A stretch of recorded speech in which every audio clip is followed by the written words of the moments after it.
Several new traffic laws will go into effect starting July 1st. For all of you drivers out there, here's a couple of tips that you should know before getting behind the wheel. A mother of two. It's breaking news.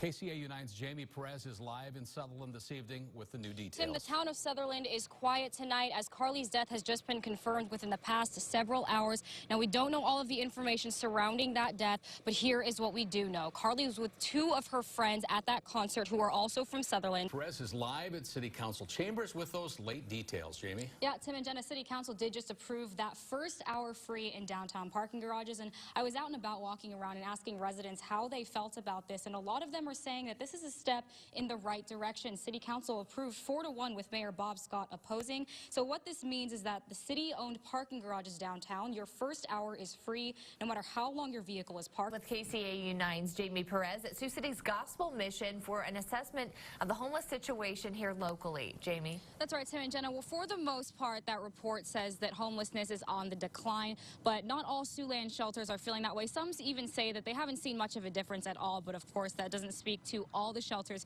here in Siouxland. Palo Alto County. What can you tell us tonight, Jamie? Jenna, it all happened in the early hours of this morning, around 1 o'clock this morning to be exact, and the flames continued until about 2 o'clock. Actually, if you take a look behind me, you can actually still see some parts of the train that went up in flames, and now crews are still out here working on cleanup and removal. Been halfway done with RAGBRAI, and at this point, I'm sure a lot of people are already feeling accomplished, but one woman in particular is feeling especially proud of herself. She's known as one of the first to leave every morning and one of the last to arrive every night.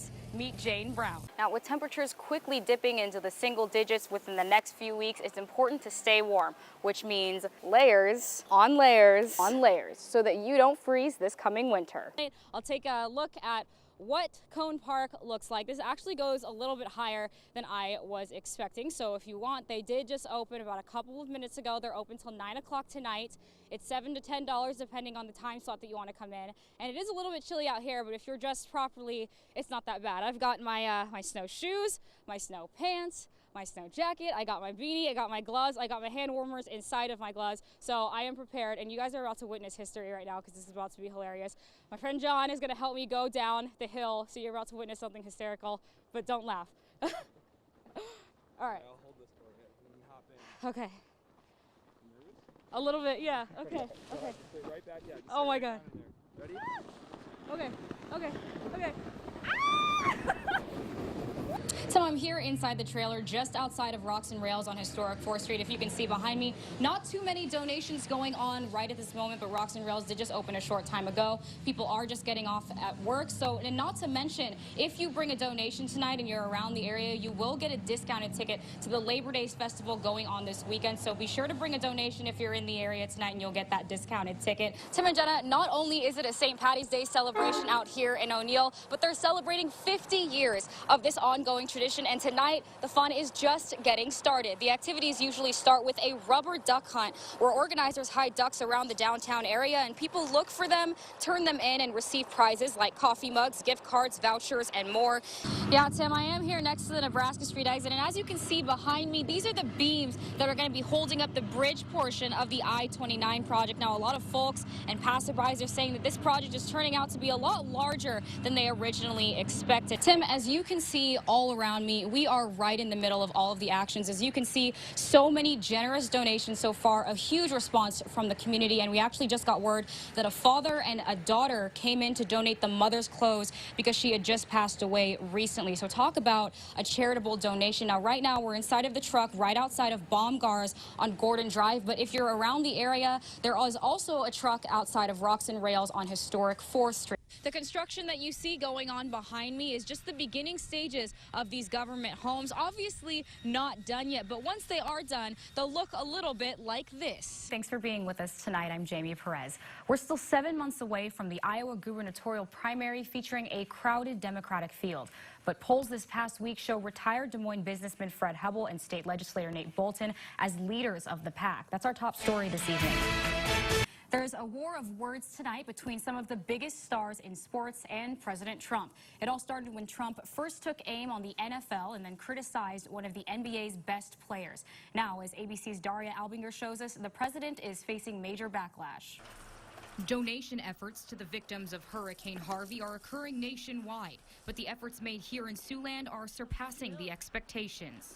I'm over the moon. I couldn't be any happier. The outpour of donations from so far just the Lamar's community has been phenomenal.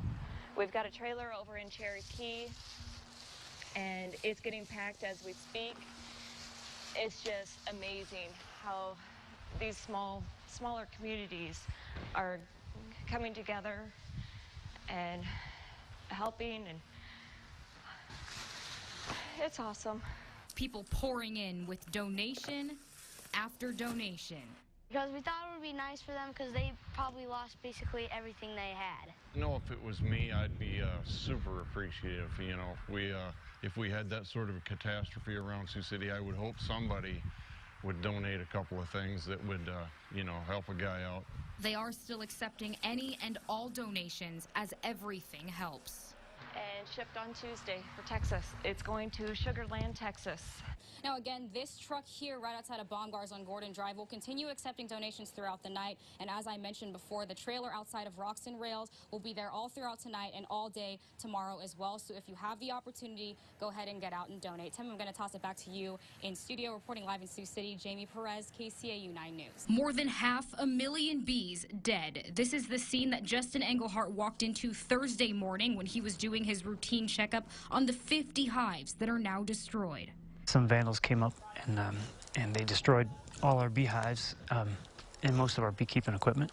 And they tried to batter their way into our shed, but eventually they piled some stuff up and went in through the window.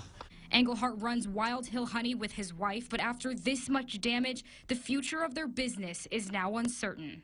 We're cleaning it up right now and salvaging what we can.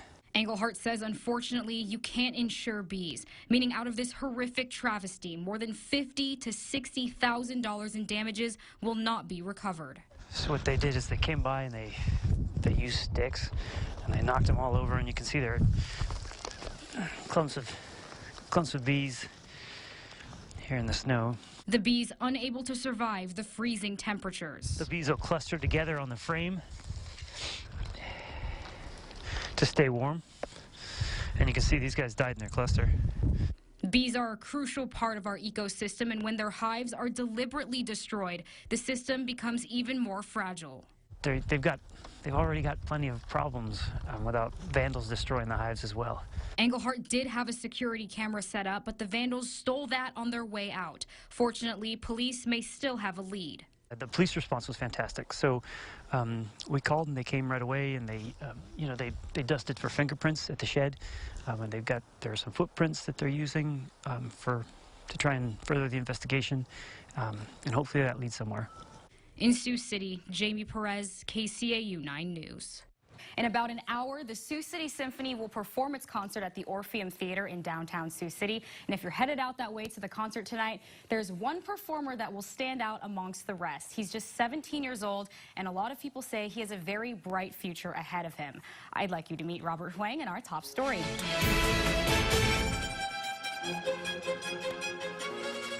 A prodigy in the making, the next Steve Jobs. This is what some people are calling 17-year-old Robert Huang, a senior at North High.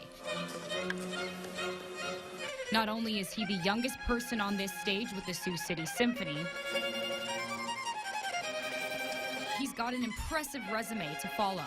Founder and president of the Math Club, president of the Science Olympiad, president and founder of the Autistic Kids Music Program, recipient of more than 13 music awards, fluent in Mandarin and English, and his proudest achievement, winning a science experiment with NASA as a freshman. Biggest thing he has done, which we're so proud, is that he won the NASA competition where he designed an experiment, and the experiment was done by, really done by the astronauts on the International Space Station. He's now acting as the violin soloist in the Sioux City Symphony. When I was 5 years old, my mom kind of just like signed me up for lessons one day, and I didn't, I was 5, so I didn't really know what was going on.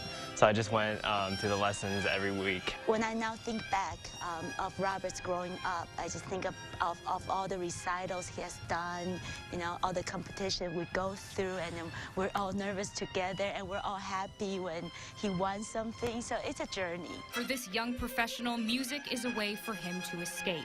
It's definitely a way for me to let my emotions out and to like, express my feelings a little bit. I have to give him credit for his hard work. And I feel kind of bad that he really doesn't have a lot of playtime or free time. And sometimes I'll say, Robert, why don't you watch TV? Robert, go to sleep. I'll be the one like, Robert, you can do this tomorrow. But he really wants to do something, and he has a drive for it. He's been a hard worker and a dedicated student his whole life. And even though he has a lot on his plate,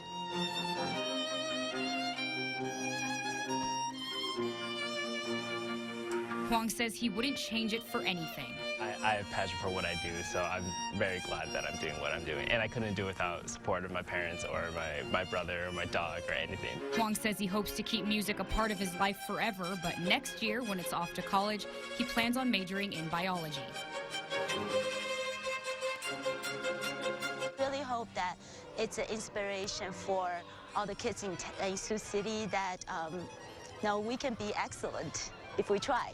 I think it's important for kids who are trying to find out what they want to do, if they can just kind of find out like what their passions are and what they have fun doing. And then when you find that you really could you devote all your time to it and you don't look back.